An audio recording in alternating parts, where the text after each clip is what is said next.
Hello friends, welcome my YouTube channel Florence nursing classes. इसमें आज का हमारा टॉपिक है एबीजी एनालिसिस। आपने कई बार नर्सिंग कॉम्पिटिटिव एग्ज़ाम के अंदर ऐसे क्वेश्चंस देखे होंगे जिसमें कुछ वैल्यूज़ दी होती है और आंसर पूछा जाता है कि रेस्पिरेटरी एसिडोसिस हो रहा है, एल्कलोसिस हो रहा है या फिर मेटाबॉलिक एसिडोसिस और एल्कलोसिस हो रहा है। तो इस तरह के क्वेश्चन कैसे सॉल्व किए जाते हैं आज हम इस वीडियो के माध्यम से सीखेंगे।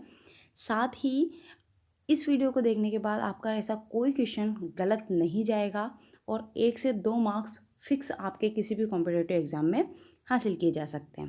तो एबीजी एनालिसिस क्या होता है? सबसे पहले a blood gas test measure the amount of oxygen and carbon dioxide in the blood. ये एक ब्लड गैस का टेस्ट होता है जिसके माध्यम से हमारे ब्लड में प्रेजेंट ऑक्सीजन और कार्बन डाइऑक्साइड को मेज़र किया जा सकता है। ठीक है, it may be used to determine the pH of blood. इसको हम ब्लड की पीएच को डिटरमाइन करने के लिए यूज़ करते हैं। हाउ एसिडिक इट इज, ठीक है, कि वो किस प्रकार से एसिडिक या फिर एल्केलाइन है। The test is commonly known as blood gas analysis, और इस टेस्ट को सामान्य तौर पर ब्लड गैस एनालिसिस के नाम से भी जानते हैं क्योंकि इसमें ब्लड में प्रेजेंट गैस ऑक्सीजन और CO2 की बात की जा रही है।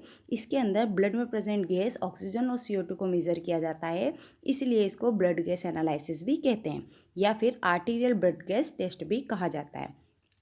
Your red blood cell transport oxygen and carbon dioxide through your body.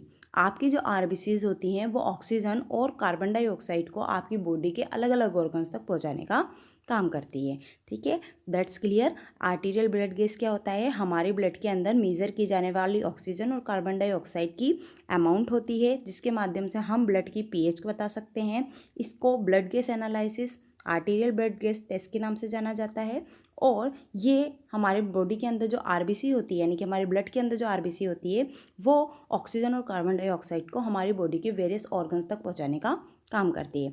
अब देखिए, आपके सामने एक आपको क्वेश्चन नज़र आ रहा है। इसके अंदर पूछा गया है कि ABG show pH 7.2, PaO2 770, SCO3 25, PaO2 59। What happen in the patient body? Clear, आपके सामने क्वेश्चन है। आपके सामने 4 वैल्यू दी हुई है और आपके सामने 4 ऑप्शन दिए हुए हैं। रेस्पिरेटरी एल्किलोसिस है, एसिडोसिस है, मेटाबॉलिक एल्किलोसिस है या फिर मेटाबॉलिक एसिडोसिस है। सेम क्वेश्चन आपको दिखाई देते हैं। एक क्वेश्चन और यहाँ पर दिया हुआ है। इन क्वेश्चन को सॉल्व करने के लिए आपके सामने जो मैंने लास्ट लगाया हुआ है, ये कुछ मेज़रमेंट हैं जो आपको पता होने चाहिए, तब आप इस तरीके के क्वेश्चंस को सॉल्व आउट कर सकते हैं।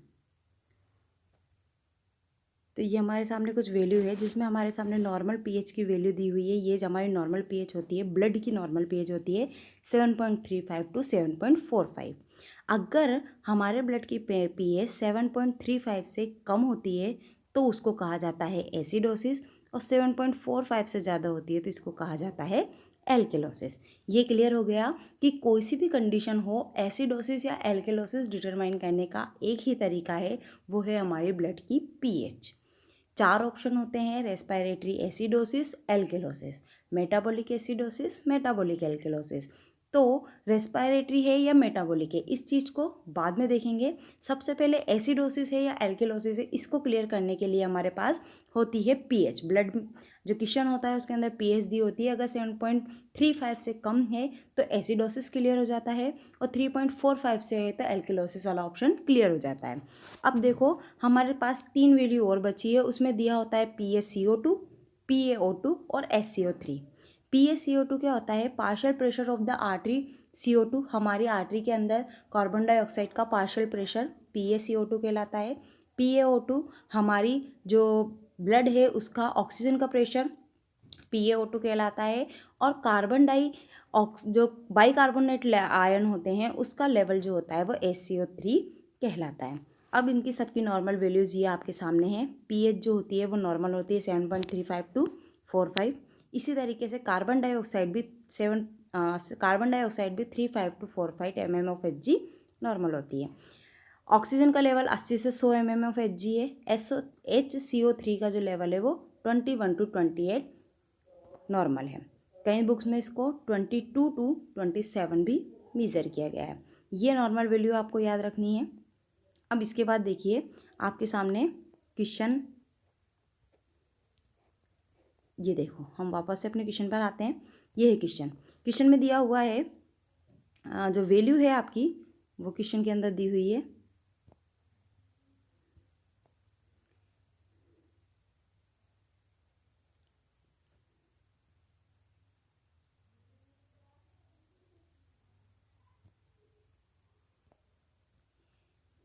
क्वेश्चन के अंदर हमारी वैल्यूज़ दी हुई है,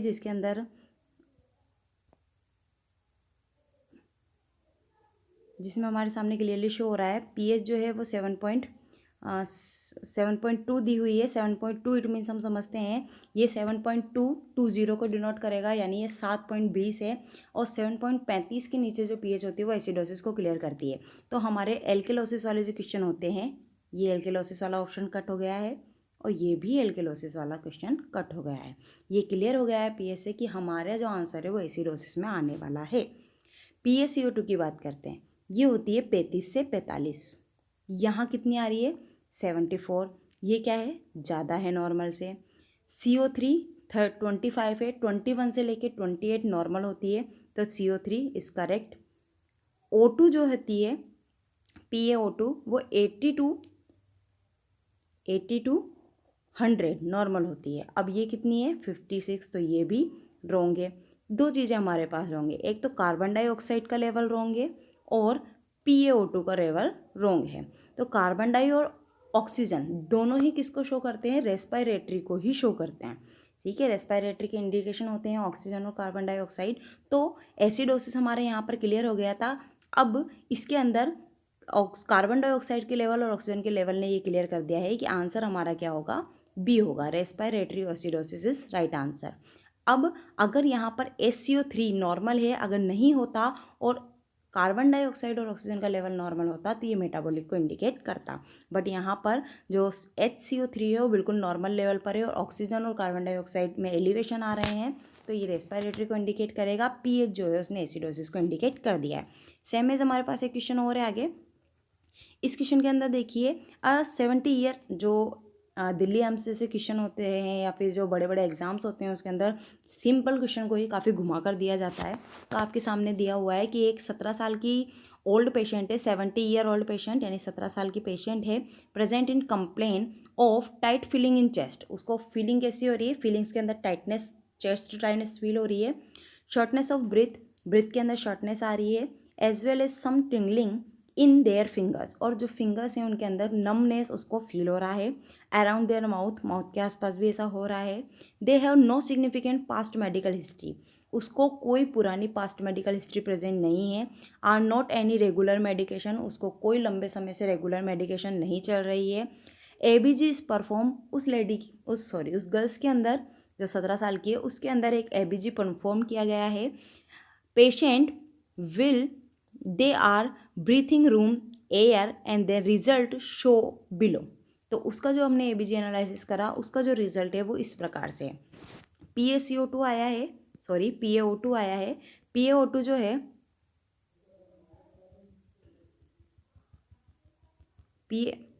PaO2 आपके सामने आया है, काफ़ी देख सकते हैं आप। PaO2 की जो लेवल यहाँ पर दिखाया गया है वो 100 है। 100 लेवल करेक्ट है, 80 से 100 नॉर्मल होता है। पीएच देखो 7.4945 तक नॉर्मल होती है, तो ये इंडिकेट करता है एल्केलाइन को। ठीक है, अब PaO2 आया है आपका 24, जबकि PaCO2 जो होता है वो नॉर्मल कितना होता है 35 to 45 होता है। ये PaO2 आपका PaCO2 कम है तो ये नॉर्मल नहीं है। HCO3 22 है जो कि नॉर्मल होता है, 21 से लेके 28 नॉर्मल है, तो ये भी नॉर्मल है। एलिवेशन कहाँ आ रहा है CO2 में, यानी कि ये इंडिकेट करेगा रेस्पायरेटरी को, और पीएच जो है वो एल्केलाइन हो रही है। तो हम साफ साफ देख सकते हैं इस तरीके के क्वेश्चन के अंदर, इस तरह के क्वेश्चन में हम साफ ये चीज़ देख सकते हैं कि हमारे पास 4 कंडीशन दी हुई है जिसके अंदर रेस्पायरेटरी एल्केलोसिस और respiratory acidosis, metabolic alkalosis, metabolic acidosis दिया है। हमारे क्वेश्चन के अकॉर्डिंग हमारी जो पीएच है वो 49 है, इट मीन्स एल्केलोसिस हो रहा है। तो एसिडोसिस के दोनों जो ऑप्शन है वो कट कर देंगे, ऑप्शन बी और डी एकदम कट हो जाएगा। अब इसके बाद में रेस्पायरेटरी यानी CO2 के अंदर एलिवेशन आ रहे हैं, इसलिए respiratory alkalosis option number A हमारा राइट आंसर है। आई होप आपको वीडियो समझ आई हो। अगर आपको वीडियो समझ आई है तो प्लीज़ चैनल को लाइक एंड सब्सक्राइब करें और बेल आइकन को क्लिक करें। और अगर आपको किसी भी टॉपिक की ऐसी वीडियो चाहिए तो प्लीज़ कमेंट बॉक्स में कमेंट करें। ओके।